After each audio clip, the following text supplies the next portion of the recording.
you keep evolving and keep doing different stuff. Is there any place you want this to go as a group, or you just dig No. playing the 12 or 13 shows? And Yeah, we're just trying to keep it together.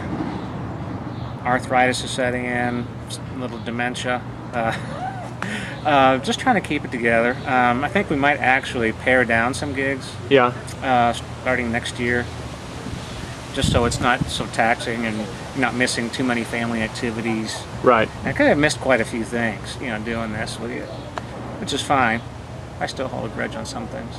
But it's not as easy as, like for me going up to Chicago and seeing Cubs games with friends, that was great until it was time to go watch a kid or coach a kid play baseball, and priorities got sort of realigned. And Yeah. I would imagine that happens with you guys. Yeah, and it becomes the problem with us is I don't know how other bands do this, but we have a lot of requests to play, and we know about how many gigs we want to play.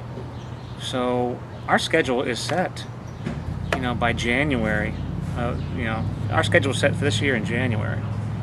So it's very difficult. We're being asked to plan your whole life out, all the way through October and commit to this, Right, which is hard. right. And it's never going to work out perfectly for anybody.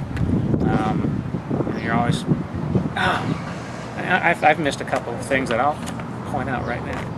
I had great tickets to the Pacers-Lakers finals game here, where that was the game that we beat their butts by 30 points. Yeah. I had great seats for that. I had to miss it. So I had a rat skeleton. I had to play Roll Out the Barrel. I'll never, ever forget that. I was pissed about that. But, I said I'd be there, and Right. at that point I think I might have been singing a few songs, and we didn't have that many to go around, so it was kind of been jerking the band over if I didn't show. So I gave my ticket away. How'd you learn how to play the accordion? What made you choose the accordion? Just start with keyboards and just wander into it? No, I or- never played an instrument before I played an accordion, which is kind of weird. All the guys in the band are great musicians. Everyone knows that I'm the worst musician in the band. John Partenheimer thinks I got an accordion just to join in the Polka Boys. There might be a little truth to that, but in reality, what happened for me was, besides working with PJ and getting introduced to Polka Boy, about 6 months prior to that, I was at an IU football game, and we used to stop at this little bar in, I forget the name of the town. It was on the way down to Bloomington, a little shortcut we'd take. And we'd always stop at this little bar, say hello to the owners, go to the bathroom, maybe have a beer, and then finish our drive. Well, they were having a big cookout. So, hey, we're having a big cookout. It starts about 6 o'clock. Yeah, we'll come by after that. What the heck? And we'll get some barbecue. Well, we came by. They were happy to see us. And it was boring. It was really a bore. I'm like, if you go to a party and it's boring, you got to stay a certain amount of time. I was kind of standing around. It wasn't very fun. There wasn't any music playing. And then this lady goes, I wish I knew her name. She goes, I think I got my squeeze box in my car. So I'm like, go get it. And she pulled her squeeze box out, started playing Rocky Top. She started playing all songs that everyone knew the words to. And that party went from 0 to 60 in about a minute. And my wife was with me, and she saw.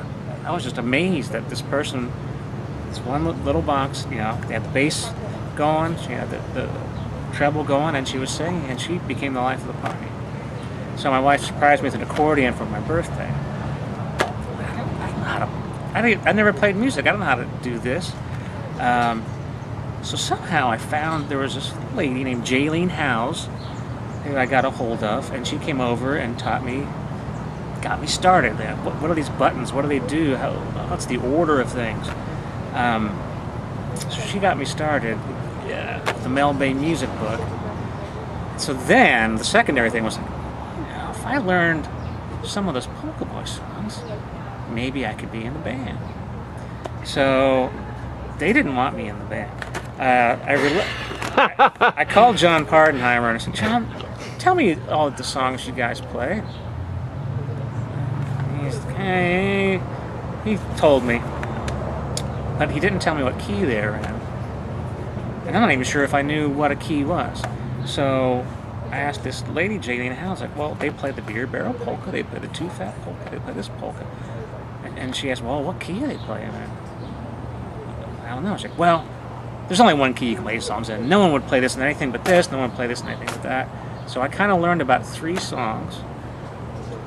And PJ said, you know, come down to the Rathskeller and bring your axe and just get up on stage and play with this. You know, play with you guys? I mean, I barely know how to work this thing, but I did it. I went down there. I was real nervous. They're like, come on up stage and play. Oh my God. I got up stage and just to play the beer barrel polka and the two-fat polka. And here we go. 1, 2, 3. Da-da-dun-dun, you know what I'm playing doesn't sound like what they're playing. I was playing in a different key. I was like, oh, this doesn't sound right. I was like, I swear I'm playing the right thing. Well, there's an air button on the accordion. If you ever got stuck out here at the end of the song, you just and so no air will blow through the bellows and make no sound. Lucky I remembered that. Okay, I can't get off stage right now, so I'll just have to. I just pretended I was playing. I'm like, as soon as that song's over, I got off that stage. It's like, oh, I'm such a fool. Well, I had also invited about 10 or 12 of my friends. I'm going to play a couple songs of polka. Come down, watch. I didn't tell them what happened. But when their gig was over, we were still hanging around, and I thought, you know what? I learned these songs. I wanted to play for my friends, so I'm just going to get up on stage while Polka Boy was tearing down. I just kind of snuck up a little bit while they were doing their work. And I started playing those 3 songs I learned from my friends. And John was kind of listening to me, and he actually knows how to play that thing. He just doesn't know anything about music at all. So he came back and said, I heard you playing. I was like, you know what? You're in the band. I'm going to teach you about music. Really? That's unbelievable. So through a series of cocktail napkin music lessons, many were held at the Rathskeller and some at the Chatterbox. And I kept those napkins for a long. Finally, I lost them. I should still have. I would go through them. You know, like this is a key. This is how you do. This is how you do a run. This is the circle of fifths. This is the circle of fourths. Here's why that's important. And he just kind of taught me the rudiments and the fundamentals of music, and enough that I could play. And so it got me going. So if he hadn't taken me under his wing, I just would have run, you know, tail between my legs out of there and never shown up again. And maybe a lot of the guys in the band would have been happier that way. But